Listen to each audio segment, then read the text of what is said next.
பூவிருந்தவல்லி நெடுஞ்சாலையில் இருசக்கர வாகனத்தில் சென்ற நபர் பேருந்து மற்றும் டிப்பர் லாரியை முந்திச் சென்றபோது விபத்து ஏற்பட்டது. விபத்து காரணமாக மதுரவாயில், நெற்குன்றம், கோயம்பேடு வரை போக்குவரத்து நெரிசல் ஏற்பட்டிருப்பதாக கூறுகிறார் செய்தியாளர் பரத். கூடுதல் விவரங்களை பதிவு செய்யுங்க. அந்த மதுரவாயில் பூந்தமல்லி நெடுஞ்சாலையில் அடுத்தடுத்து 3 வாகனங்கள் மோதி இந்த விபத்து ஏற்பட்டிருக்கிறது. இதில் இருசக்கர வாகனத்தில் சென்றவர் விழுந்திருக்கிறார். இதனால் இந்த பகுதியில் கடும் போக்குவரத்து நெரிசல் ஏற்பட்டிருக்கிறது.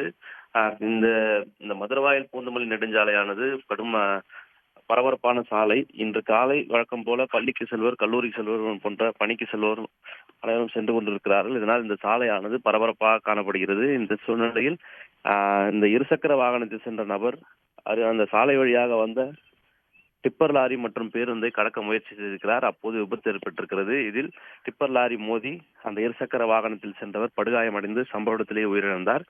இதனால் இந்த பகுதியில் பெரும் பரபரப்பானது காணப்பட்டது. தொடர்ந்து போக்குவரத்து நெரிசல் ஏற்பட்டது. இதனால் உடனடியாக போக்குவரத்து காவல்துறையினர் அங்கு சென்று அங்கு உயிரிழந்து கிடந்த ஒரு சடலத்தை மீட்டு கீழ்ப்பாக்கம் அரசு மருத்துவமனைக்கு அனுப்பி வைத்திருக்கிறார்கள். அதே போன்று அங்கு விபத்து ஏற்படுத்திய 2 வாகனங்களையும் அங்கிருந்து அப்புறப்படுத்தி தற்போது போக்குவரத்து நெரிசலை சீர் செய்து வருகிறார்கள். இந்த விபத்து காரணமாக அங்கு மதுரவாயிலிருந்து நெற்குன்றம், கோயம்பேடு போன்ற பகுதிகளில் சுமார் 3 கிலோமீட்டருக்கு மேலாக போக்குவரத்து நெரிசல் ஏற்பட்டிருக்கிறது. இதனால் இந்த சாலையில் காலையில் பணிக்கு செல்வோர், கல்லூரிக்கு பள்ளிக்கு செல்லும் மாணவர்களும் இந்த போக்குவரத்து சிக்கி தவித்து வருகிறார்கள்.